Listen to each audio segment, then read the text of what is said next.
So World of Warcraft right now is in a pretty interesting state. If you go look at any top Mythic Plus or any top raider, you're going to see all of this information on their screen that you're probably not really going to know what to do with it, right? There's all these cooldowns, teammate cooldowns, there's all these spells, utility, all of that stuff. Whenever a cast is going off, there's sometimes like shotgun sounds, there's meowing sounds, things of that sort.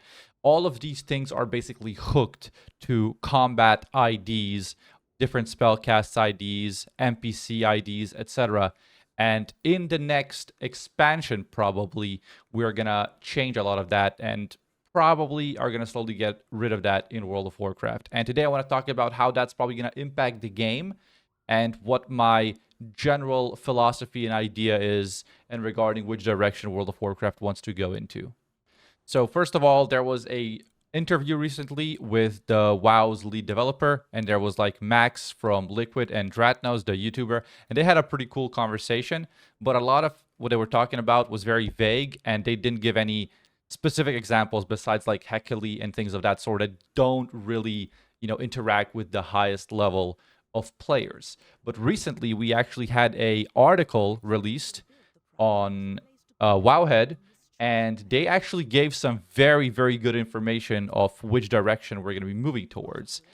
And it's mostly going to be basically in combat IDs. I think just if I completely generalize things, add-ons will no longer be able to help you in combat. They will more so help you in making your UI look comfortable and customize it. Colors, sizes, things of that sort. Obviously, anything like Auctionator and bag add-ons are probably going to stay completely, the same way they are. They will not be in any way impacted by the changes, but they will change a lot when it comes to like, also, especially me as a healer, I'm a little bit scared of them maybe making healing add-ons completely bricked. But, I already moved to default Blizzard healing frames right here. If you see that, I use some smaller add-ons to make this look better, feel better, and also be functional. Because I don't know if you guys know, if you're a DPS player, but you can only see 3 buffs on, default WoW UI, right? So if I go like this and I try to like spam, there we go. That's 3 buffs. Any buff more than this would just not be visible. So there are add-ons like big debuffs that allow 6 of them to appear, or you can get completely different add-on to skin the party add-on entirely or build it from ground up. But generally speaking, if things are going to go into the direction that they're talking about, I don't really think healing add-ons are going to work anymore.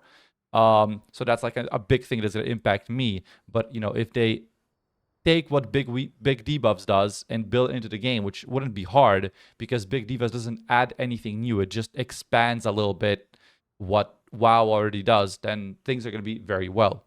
Another thing they're going to get rid of is incoming heals, but to me this is like completely irrelevant. This was said in the interviews. I don't really think incoming heals were relevant for the last 2 expansions. Like, you could turn that feature off in Grid 2 and you would legitimately play the game exactly the same way. I don't know why they're doing it, but I think it's completely irrelevant. Now, they're also going to allow no tracking of group abilities or other players' cooldowns. I think basically this became very popular. We started using PvP add-ons in PvE, like Omni CD, tracking interrupts, defensives, etc. I think that if you make them not visible to other players, those defensives can also become more of like a personal choice, right? Right now, if you're doing a Mythic Plus key and you look at all the defensives available next to your party bar, you're overwhelmed. You do not know. It's impossible to track 5 players, and if they're all using personals, to then decide, oh, I'm a paladin, I'm going to pop Aura Mastery here because nobody popped the defensive. I think it's generally too hard to do that, right?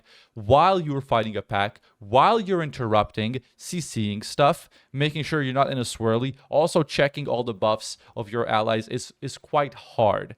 Now, I do hope that we can still see when a buff is active, right? So, if I pop a defensive right there, Divine Protection, that it's still visible on a teammate, right? Again, this is done by an add-on. This is not done by base UI. It's a very small add-on I'm using for something like this. which is actually using ID tracking. So this will probably no longer work, but I hope Blizzard just adds this onto the default raid frames. This would be wonderful. This would be good. But yeah, tracking the actual CDs, I think it's gonna not be as bad as people think, because personal CDs should be a personal responsibility anyway. Now, they will no longer allow tracking of specialized buffs or debuffs.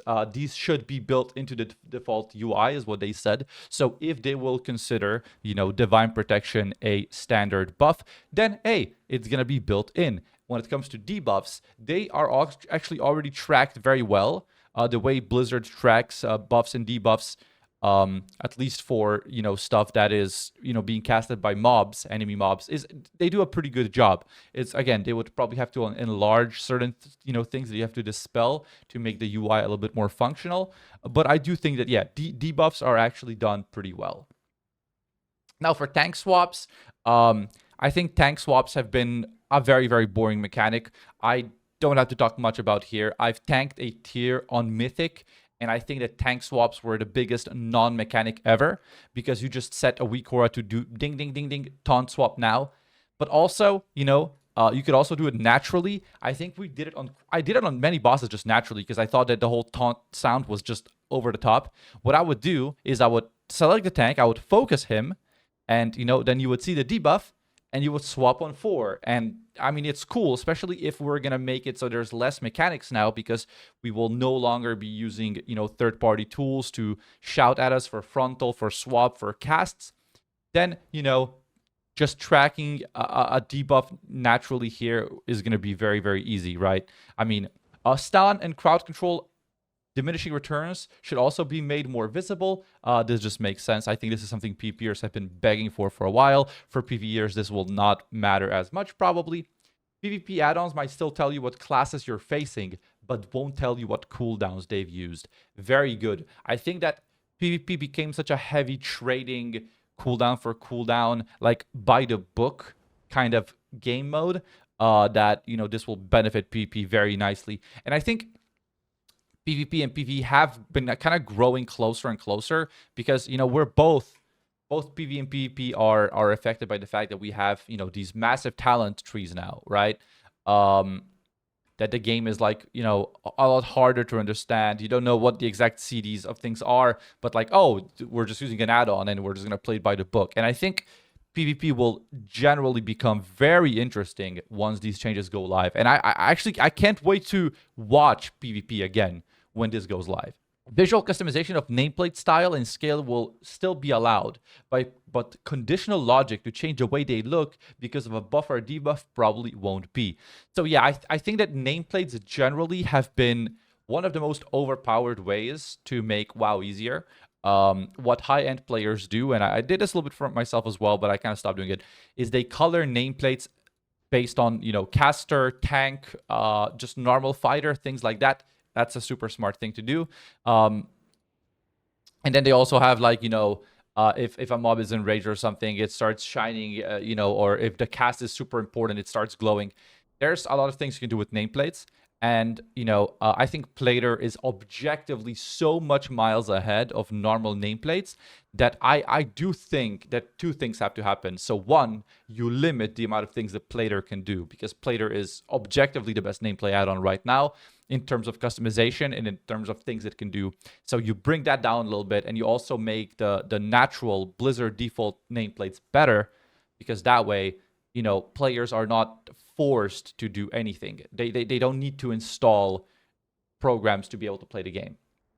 Auction house, quest helpers, gathering, roleplay add-ons shouldn't be affected. As I said, none of these are using combat IDs.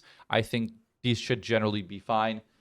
Blizzard intends to improve the base UI, cooldown manager, edit mode, and the audio/visual clarity of important mechanics, while reducing the number of random swirls and required kicks in turn. Yeah, so I mean, this is basically just they basically summarized everything together into this answer that, basically they want edit mode to even be better. I think edit mode has been insanely good for WoW.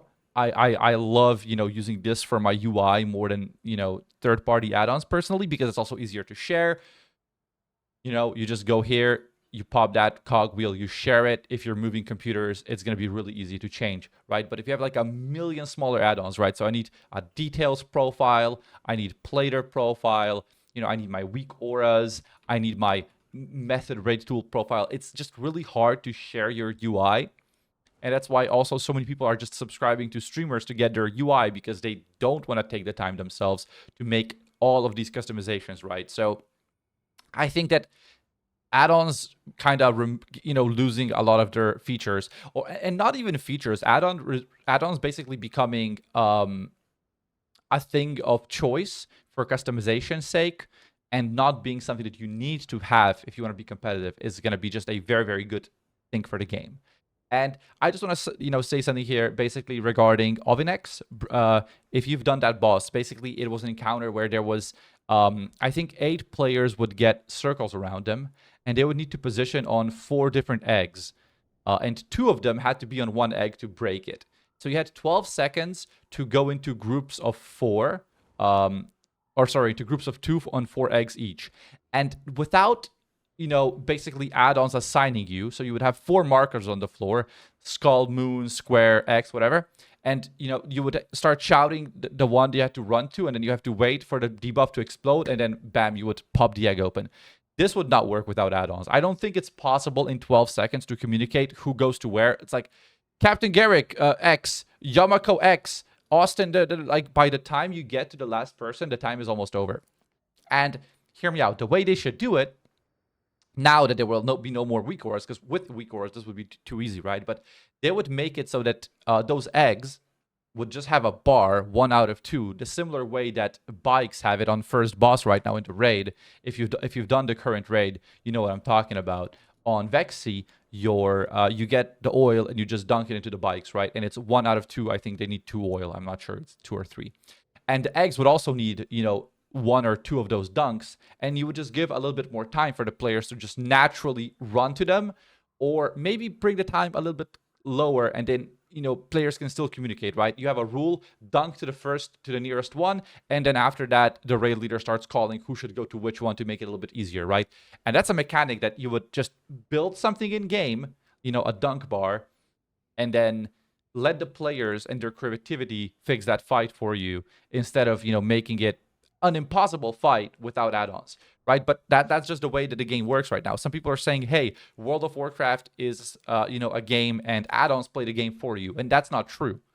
World of Warcraft is a game, and you play this game because it's been developed around add-ons, right? And you're also playing it around add-ons because you have too much information available. There's, ChatGPT to create add-ons very easily. There's, all these insanely optimized things on your screen that, are generally speaking, making the game easier for you. And because the game is, being made easier for you, Blizzard has to compensate by making the game, harder and more spammy. And there's like a million casts and so on going off. So yeah, that's my opinion on this. Let me know what you guys think in the comments. I would also really appreciate a subscription to the channel. I'm trying to create some cool stuff here, and I will probably make a video on my default-ish UI in the following days. So subscribe for that and stay tuned. Peace out, guys.